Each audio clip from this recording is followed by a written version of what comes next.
The best of the week on Relevant Radio. Here's the question. St. Joseph, we talked about him a minute ago as the foster father of Jesus. What about the idea of burying a statue to sell a house? Okay, I mean, that's a common thing nowadays. So here's the note. This is from Andrea. Thank you, Andrea, for writing to me. She's down Tennessee way. She says, I love your show, and that's in caps, so thank you especially for that. I listen every day. I've learned so much, and I tell everyone I know about Relevant Radio. You and all the staff of Relevant Radio stay in my prayers. You're a big part of my life. Thank you, Andrea. We really appreciate that. So here's the core of her email. I'm a local realtor in Middle Tennessee, and I recently listed my brother's home for sale. My brother had asked me a couple of times about burying a St. Joseph statue and where could he get one. They're sold at our local St. Mary's bookstore, and believe it or not, even at our local MLS Real Tracks office. So I understand that to mean your real estate office or a real estate office. This morning, I received a call from an agent who had shown a property yesterday. The agent said the buyers were planning to submit an offer, so I immediately called my brother to share the good news. So that's his property. As soon as he answered, I told him about the offer. He then told me he had just buried St. Joseph and was finishing the prayer when I called. When he saw my call coming in, he had prayed, "Oh Lord, don't let her hang up before I finish my prayer to St. Joseph." And that wasn't the end of it. We received a second offer that was even better than the first, and that is the one they accepted. Our family has discussed this tradition several times, and I couldn't wait to call my 82-year-old mother, who, by the way, still has all her faculties, to tell her what happened. She poo-poos the ritual, however, and told me it borders on superstition and that it is wrong to believe in it.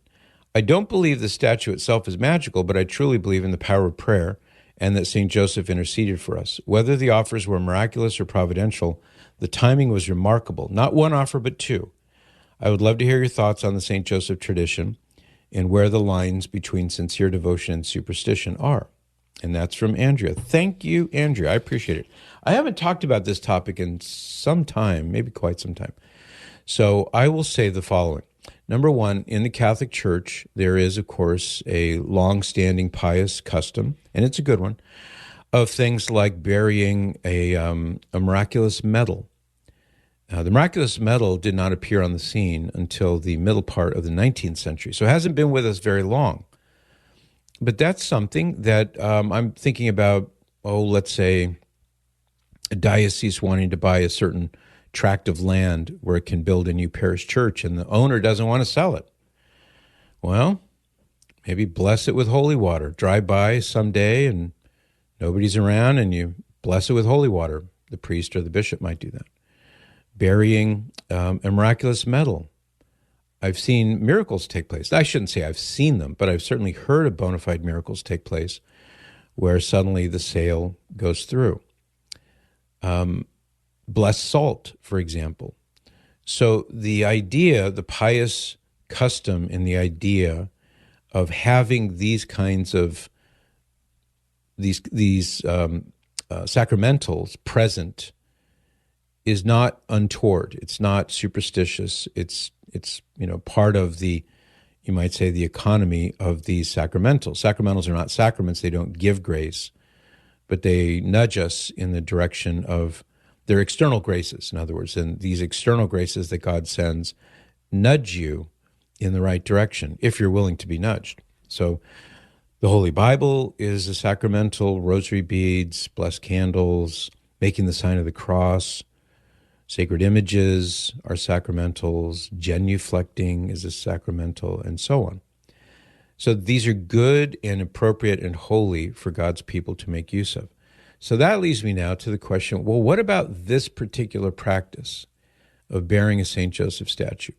So I'm going to say the following.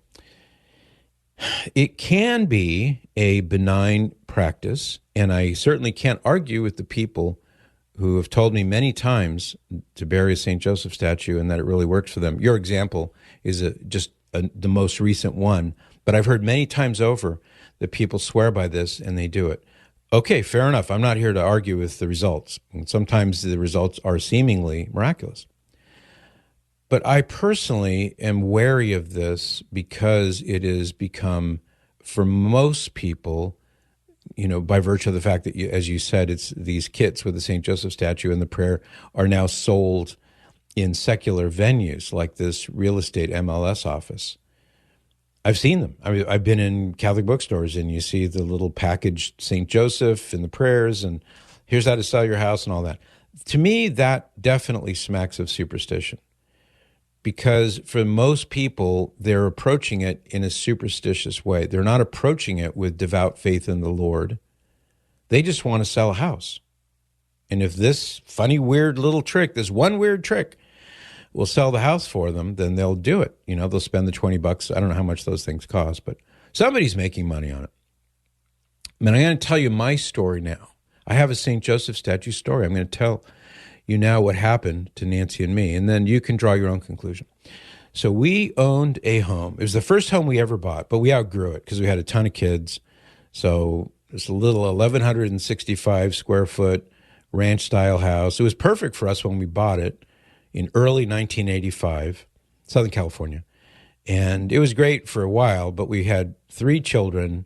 And by the time we moved from this house so we moved in early 1985. We had to move out of it in the summer of 1994. So 9 years later, we had 7 children, and baby 8 was on the way. Nancy was out to here with baby 8. So we couldn't stay there anymore because there's no more room for us. There hadn't been room for us for a while, but we made it work. In any case, we decided that we would rent it because we couldn't sell it. We could not sell this house. We tried. It would be on the market for 6 months or a year. We'd do price reductions. Then we'd take it off the market and wait a few months and put it back on the market. And we were poor. We didn't have any money for, tidying up, like painting and curb appeal and a new roof. We didn't have any money to do any of that. So the house was always clean and tidy, but we couldn't do any upgrades. It was just what you see is what you get. And we were pretty much at the end of our rope. I mean, we just can't sell this place. So what happened was one day, Nancy, and this is the first time I had ever heard of this, Nancy said, hey, I was talking to this lady in the grocery store or wherever, and she said, because I was telling her we tried for a long time to sell the house and we could never sell it, she said, try burying a St. Joseph statue. She said, it really works. You bury a St. Joseph statue upside down in your yard, preferably the backyard. I said, why the backyard? She said, well, that's what she told me. Why upside down? Well, that's what she told me. And she said, if you bury the St. Joseph statue upside down in your backyard, you will sell your house guaranteed. So I still have a memory of Nancy and me sitting at the kitchen table with the kids all around us, kind of looking at each other like, come on, would we really do that? And, we reached the conclusion, no, we're not going to do that. That would be superstitious.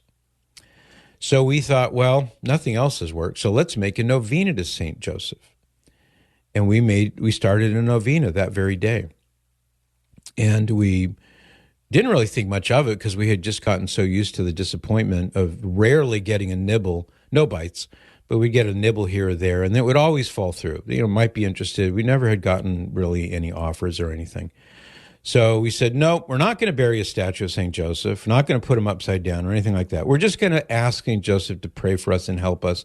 So we started the novena, and this is where it all comes together. On the last day of the novena, the realtor called and said, guess what? I've got an offer for your house. And Nancy and I said, what? Yeah, there's an offer. They'd like to come over, take another look at it. And there and then, that same day, the last day of the novena, we had an offer. We accepted it. We sold a house. So, could St. Joseph have been interceding for us? I think so, personally. And I wondered ever since then, I've asked St. Joseph a time or two, did you act so quickly and help us out the way you did because you were happy that we didn't bury your statue in the backyard? Were you pleased that we didn't do something that we deemed to be superstitious? Or would you have helped us sell the house if we had done that? So that's my story. We didn't do it. We didn't want to do it. We wanted to sell our house, but we didn't want to succumb to what we felt to be a superstition. Now, I'm going to finish my comment this way. For you in faith, if you love Jesus and Mary and Joseph, and you as a devout Catholic understand the role of sacramentals, and you wish to, in a reverent way, invoke the intercession of St. Joseph, I'm not here to knock that. I'm not here to judge that. All I'm saying is, and this is my theory, that the vast majority of people are not approaching it that way. You might be. I don't think the realtor, who's maybe not even Catholic, I'm not talking about the lady who wrote me the email, just, the people down at that MLS office, I'm pretty confident that they're not approaching it as, a matter of faith and intercession of the saints and all that kind of thing. For them, it's just like, hey, we don't know why this works, but it seems to work, so we're going to do it. We're going to sell these statues of St. Joseph. That's where I personally draw the line. Now, I don't know how that squares with what your mom had to say on the topic. I'm guessing she might be sort of meet me halfway on that one. But that's my take on this, Andrea. I don't encourage it. I don't recommend it.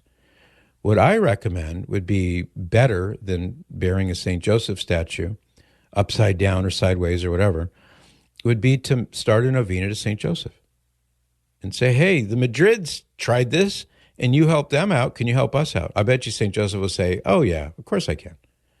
So try that. That was the Best of the Week on Relevant Radio. The best way to listen to the Best of the Week is on the Relevant Radio app. Free and always free. Download and share the #1 free Catholic app today in the App Store.